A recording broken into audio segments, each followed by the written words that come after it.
కరీంనగర్ లోక్సభ అభ్యర్థిగా బండి సంజయ్ కుమార్ తన నామినేషన్ పత్రాలని రెండవసారి దాఖలు చేయనున్నారు. ఇప్పటికే కులదైవమైనటువంటి నల్గొండ లక్ష్మీనరసింహస్వామి ఆలయంలో ప్రత్యేక పూజలు చేశారు. కొండగట్ట అంజన్న దగ్గర పూజలు చేశారు. మహాశక్తి ఆలయంలో పూజలు చేసిన అనంతరం తల్లిగారి ఆశీర్వాదం చేసుకొని కార్యకర్తలు, నేతలు, అభిమానుల కోలాహలం మధ్య భారీ ర్యాలీతో వెళ్తున్నారు. అన్నీ అడిగి మరింత సమాచారం తెలుసుకుందాం. ఎట్లా చూడొచ్చు, దీనికి సంబంధించి మీరు ఏ మెసేజ్తో ఈ నామినేషన్ వేస్తున్నారు? తప్పకుండా ప్రజల ఆశీర్వాదం మాకుంది, ఆ తల్లి అమ్మవారి ఆశీర్వాదం మాకుంది, ఆ భగవంతుని ఆశీర్వాదం మాకుంది, మా కార్యకర్తల సపోర్ట్, మా నాయకుల సపోర్ట్ మాకు ఉంది. కాబట్టి తప్పకుండా ఈ ఎన్నికల్లో వీళ్ళందరి ఆశీర్వాదంతో ఇలా భారీ మెజార్టీతో గెలుస్తానన్న నమ్మకం, విశ్వాసం ఉంది. ఎందుకంటే ఎన్నికల సరళి ప్రారంభం కాకముందే దాదాపు 40 రోజుల పాటు ప్రజాహిత యాత్ర పేరుతోని ఈ కరీంనగర్ పార్లమెంట్ నియోజకవర్గం మొత్తం కూడా చుట్టొచ్చినాం. మేము ప్రజలు స్వాగతించినారు, సన్మానించినారు, ఆశీర్వదించినారు. కాబట్టి ఆ ప్రజాస్పందన చూసిన తర్వాత, ప్రజల అభిమానం చూసిన తర్వాత మేము తప్పకుండా గెలుస్తాము, భారీ మెజార్టీతో గెలుస్తామనే విశ్వాసం, నమ్మకం మాకు ఏర్పడే కాబట్టి అదే చూస్తూ ముందుకు పోతాము. కాంగ్రెస్ పార్టీకి సంబంధించినటువంటి నేతలు చివరి క్షణంలో ఖరారైంది, నాకు ఒక్క అవకాశం ఇవ్వండి చెప్పి కాంగ్రెస్ అభ్యర్థి వెళ్తున్నాడు. తెలంగాణ ఉద్యమకారుని నాకు అవకాశం ఇవ్వండి అని చెప్పేసి బీఆర్ఎస్ అభ్యర్థి కోరుతున్నారు. ఒకనేమో పక్కా నాన్ లోకల్ బీఆర్ఎస్ అభ్యర్థి, కాంగ్రెస్ పార్టీ అభ్యర్థి లోకల్, నాన్ లోకల్ వాళ్ళ పార్టీ కార్యకర్తలు, నాయకులు తెలియదు. ఆయన ఎవరు ఎక్కడి ఏం దాని కూడా తెలియదు. ఇలా కాంగ్రెస్ పార్టీ నాయకులు, కార్యకర్తలే పరిశీలిస్తున్నారు. ఇలా బూత్ స్థాయిలో కార్యకర్తలు తిరుగుతారు. ఏమని తిరుగుతారు? మా నాయకుడు కోటేయండి, మా అభ్యర్థి కోటేయండి, మా అభ్యర్థి ఇది చేసిండు, అది చేసిండు, ఈ నాయకుడు, ఆ నాయకుడు అని చెప్తారు. ఇలా కాంగ్రెస్ పార్టీ కార్యకర్తలు ఇంటింటికి పోయి ఏమని చెప్తారు? వాళ్ళ అభ్యర్థులు వాళ్ళు తెలియదు, వాళ్ళ అభ్యర్థి చరిత్ర ఏంటో తెలియదు. కాబట్టి ఎవరు చూసి ఒకటి ఏమంటారు?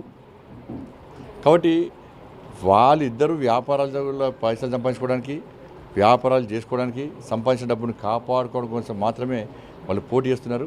కాబట్టి కరీంనగర్ పార్లమెంట్ ప్రజలు కష్టాల్లో, ఇబ్బందుల్లో ఉన్నప్పుడు ఆదుకున్నది, అండగా ఉన్నది, భరోసా కల్పించింది నేను. బీఆర్ఎస్ పార్టీ అభ్యర్థి అధికారులు ఉన్నప్పుడు ఏ రోజు కూడా రైతులను భరోసా అయ్యలే, విద్యార్థి యువతకు భరోసా అయ్యలే, ఉద్యోగ ఉపాధ్యాయులకు భరోసా అయ్యాలి, ఆర్టీసీ కార్మికులకు భరోసా అయ్యాలి, ఎస్సీ ఎస్టీ బీసీ వర్గాలకు భరోసా ఇవ్వాలి, అగ్రవర్ణాలు పేదలు ఇబ్బంది పడుతుంటే భరోసా ఇచ్చే ప్రయత్నం చేయలేని. ఎన్నికలు అయిపోయినాక, ప్రభుత్వం పీకినాక ఇప్పుడు వచ్చి అక్కడక్కడ కనబడే ప్రయత్నం చేస్తున్నాడు. ఇక కాంగ్రెస్ పార్టీ అభ్యర్థి అప్పుడు లేడు, ఇప్పుడు లేడు, ఎప్పుడు ఉండడు ఆయన. మళ్ళీ ఎన్నికల తర్వాత వాళ్ళు చుట్టూ చూపు వస్తారు, వెళ్ళిపోతారు వాళ్ళు. కాబట్టి ఇవాళ నేను రైతుల అకాల వర్షాలు నష్టపోయిన రైతులు కష్టాలు వచ్చినప్పుడు నేనే ఉన్నా, ఎస్సీ ఎస్టీ బీసీ వర్గాలు ఇబ్బంది పడ్డప్పుడు నేనే ఉన్నా, పోడుబున సమస్యలప్పుడు నేనే ఉన్నా, 317 జీవో అప్పుడు నేనే ఉన్నా, ఆర్టీసీ కార్మికులు ఉద్యమిస్తున్నప్పుడు నేను ఉన్నా, నిరుద్యోగ యువత ఇబ్బంది పడుతున్నప్పుడు నేనే ఉన్నా. కాబట్టి ఏది ఉన్నా కూడా ఇవాళ నేనున్నా. కానీ ప్రజలు నన్ను వాళ్ళవాడిగా గుర్తిస్తారు తప్ప వాళ్ళిద్దరిని ప్రజలు గుర్తించే పరిస్థితులు లేరు. కాబట్టి వాళ్ళు వస్తారు, పోతారు. ఎన్నికల వర్షాలప్పుడు ఉసిరిలు వచ్చినట్టు ఎన్నికలప్పుడు ఇద్దరు నాయకులు వస్తారనేటువంటి ఆలోచన ప్రజలప్పుడు ఉంది. కాబట్టి ఆ నమ్మకం, విశ్వాసంతో మేము ముందుకు పోతాము. మ్యాచ్ ఫిక్సింగ్కి పెట్టింది పేరు సంజయ్ అని చెప్పి మీ ప్రత్యర్థులు మీ మీద ఆరోపణలు చేస్తున్నటువంటి పరిస్థితి. ఏ మ్యాచ్ ఫిక్సింగే? మాకు క్యాప్టెన్ ఉన్నాడు, క్యాప్టెన్ మాకు నరేంద్ర మోడీ గారు ఉన్నారు. వాళ్ళ క్యాప్టెన్ పేరు చెప్పనా? మ్యాచ్ ఫిక్సింగ్ వాళ్ళు చేసుకున్నారు. ఇద్దరికి క్యాప్టెన్ లేడు. ప్రధానమంత్రి అభ్యర్థి ఎవరు టీఆర్ఎస్ పార్టీకి లేరు, కాంగ్రెస్ పార్టీ ప్రధానమంత్రి అభ్యర్థి ఎవరు లేరు. కాబట్టి వాళ్ళు మ్యాచ్ ఫిక్సింగ్, క్యాప్టెన్ లేకుండా మ్యాచ్ ఫిక్సింగ్ చేసుకొని వాళ్ళు వస్తున్నారు. మేము నరేంద్ర మోడీ గారి క్యాప్టెన్సీలో మేము మ్యాచ్ ఆడడానికి సిద్ధంగా ఉన్నాం. వాళ్ళకు ప్లేయర్స్ లేరు, ఎక్స్ట్రా ప్లేయర్లను పట్టుకొచ్చి ఇప్పుడు ప్లేయర్స్గా కాంగ్రెస్ పార్టీ ఇవాళ పోటీలో నిలిపింది. ప్లేయర్సే లేరు. వాళ్ళు బీజేపీతో ఆడడానికి కాంగ్రెస్ పార్టీ ప్లేయర్స్ కరవేరు. అందుకే ఎక్స్ట్రా ప్లేయర్స్ పట్టుకొచ్చి ఇవాళ ఆడిపించే ప్రయత్నం చేస్తున్నారు. కాబట్టి 100% వాళ్ళిద్దరు లోపాయికార ఒప్పందం. మీరు చూడండి, విమర్శలు చూడండి. బీఆర్ఎస్ పార్టీ కేసీఆర్ కొడుకు, ఇక్కడ కాంగ్రెస్ పార్టీ నాయకుడు, ఇద్దరు కలిసి రాత్రిపూట మాట్లాడుకుంటారు. ఆయన ఏది మాట్లాడితే ఇవాళనో రేపు మళ్ళీ ఈయన అదే మాట్లాడతాడు, ఈయన ఏది మాట్లాడితే ఇవాళనో రేపు ఆయన అదే మాట్లాడతారు. ఇద్దరు కలిసి మ్యాచ్ ఫిక్సింగ్ చేసుకొని ఇవాళ బండి సంజయ్ని ఓడగొట్టాలంటే ఈ వ్యక్తికి టికెట్ ఇవ్వాలి, ఆ వ్యక్తికి టికెట్ ఇవ్వాలి, మన ఇద్దరం బీజేపీని టార్గెట్ చేయాలి, బండి సంజయ్ని టార్గెట్ చేయాలి, మోడీ గారిని బదనాం చేయాలి మనం అని చెప్పి ఒక ప్లాన్ ప్రకారం వస్తున్న విషయం కరీంనగర్ ప్రజలకు తెలుసు. వాళ్ళు వాస్తవాలు గ్రహించారు. మేము కాంగ్రెస్ పార్టీ కార్యకర్తలే, బీఆర్ఎస్ పార్టీ కార్యకర్తలు చర్చించుకుంటున్నారు. రాముణ్ణి మొక్కుదాం, బీజేపీని తొక్కుదామని చెప్పి కొత్త స్లోగన్ తీసుకొచ్చింది కాంగ్రెస్ పార్టీకి సంబంధించి. దాన్ని ఎట్లా చూడొచ్చు, మీరు ఎట్లా స్పందిస్తారు? వాళ్ళు రాముడు అంటేనే భక్తి లేదా? ఇప్పుడు ప్రజలందరికీ ఏముంటుంది? రాముడు అంటే భక్తి ఉంటుంది. ఈ కాంగ్రెస్ బీఆర్ఎస్లకు కరీంనగర్లో రాముడు అంటే భయం స్టార్ట్ అయింది. రాముడు అంటే ఎవరు భయపడతారు? సైతాన్లు, రాక్షసులు వాళ్ళు భయపడతారు. కానీ ఇక్కడ బీఆర్ఎస్ కాంగ్రెస్ వాళ్ళు రాముని చూస్తే భయపడుతున్నారు. కాబట్టి రాముని మీద భక్తి లేనోడు రాముని ఏ విధంగా మొక్కుతారు? రాముని వారసులైన రామభక్తులను ఏ విధంగా దొక్కుతారు? బీజేపీ కార్యకర్తలను తొక్కుడంటే ఇవాళ రాముని అవమానించినట్టే. ఎందుకంటే అయోధ్యలో ప్రాణ ప్రతిష్ఠ కార్యక్రమానికి కాంగ్రెస్ పార్టీ నాయకులు హాజరు కాలే. అయోధ్యలో రామ మందిరాన్ని కాంగ్రెస్ పార్టీ వ్యతిరేకిస్తున్నది. మా ప్రభుత్వం ఏర్పడితే అయోధ్యలో రామ మందిరాన్ని కాపాడుతామని చెప్పి కాంగ్రెస్ పార్టీ స్పష్టం చేయలేకపోతున్నది. ఇక్కడ రాముని అక్షింతల కార్యక్రమంలో కాంగ్రెస్ పార్టీ అధినాయకత్వం పాల్గొనలేదు. రాముల వారి కార్యక్రమాన్ని కాంగ్రెస్ పార్టీ వ్యతిరేకిస్తున్నది. ప్లస్ అయోధ్యలో రామ మందిర నిర్మాణంలో కాంగ్రెస్ పార్టీ కానీ బీఆర్ఎస్ పార్టీ కానీ కమ్యూనిస్టు పార్టీ కార్యకర్తలు ఇప్పుడు త్యాగాలు చేయలే. రాముని గుడి కోసం త్యాగాలు చేసినటువంటి పార్టీ భారతీయ జనతా పార్టీ. కాబట్టి రాముని వారసుడిగా నరేంద్ర మోడీ గారు వస్తున్నారు, నరేంద్ర మోడీ గారు వారసుగా మేము వస్తున్నాం. మరి కాంగ్రెస్ పార్టీ రాహుల్ గాంధీ గారో సోనియా గాంధీ గారో మేము రాముని వారసులం అని చెప్పుకునే దమ్ము వాళ్ళకుందా? దాన్ని స్పష్టం చేయాలి. ఈ దేశానికి సంబంధించిన ఎన్నికలు, దాని మీద స్పష్టం చేయాలి. సోనియా గాంధీ రాహుల్ గాంధీ గారు మేము రాముని వారసులం, ఎస్ రామ భక్తులం, అయోధ్యలో రామ మందిరం ఉండాలని కోరుకుంటున్నాం అని చెప్పండి. అప్పుడు ప్రజలు గుర్తిస్తారు, గమనిస్తారు, సపోర్ట్ చేస్తారు. తెలంగాణ బలం గలం నేనే బలమైన ప్రతిపక్షంగా వెంటాడతాం అంటూ బీఆర్ఎస్ అధినేత కేసీఆర్ యాత్ర చేపట్టాడు. ఆయన వేటాడి వెంటాడితేనే ఫామ్లో కూర్చున్నాడు. ఇంకా వేటెక్కడిది వెంటాడు ఎక్కడిది చెప్తే కలుగుల మంది ఉన్న ఎలుక లెక్క వస్తుంది. ఇప్పుడు ఇంతకు చెప్తే కదా, ఆకలి కాగానే ఎలుక ఏం చేస్తుంది? బయటకు వచ్చి తింటుంది, మళ్ళీ పొక్కలు పోతుంది. అవునా కదా? కేసీఆర్ ఏం చేస్తాడు? ఎన్నికలు రాగానే బయటకు వస్తాడు, మళ్ళీ ఎన్నికలు కానీ మళ్ళీ ఫామ్ హౌస్ పోతాడు. అది ఏముంటుంది? కాబట్టి కేసీఆర్ను ఎవరు పట్టించుకునే స్థితి లేదు. ఇప్పుడు కేసీఆర్ను ఎక్కడ వాళ్ళ నాయకులు పిలుస్తురా, మళ్ళీ వచ్చి ఏం మాట్లాడతారు, ఏం ఉల్టా అవుతుందో ఎన్నికలప్పుడు కేసీఆర్ కుటుంబం రాకుంటేనే మంచిది అంటున్నారు. మీరు చూడండి, ఇవాళ కుహనా మేధావర్గం ఉంటుంది, ఓ ప్లాన్ ప్రకారం యూట్యూబ్ ఛానల్కి ఇంటర్వ్యూ ఇస్తున్నారు.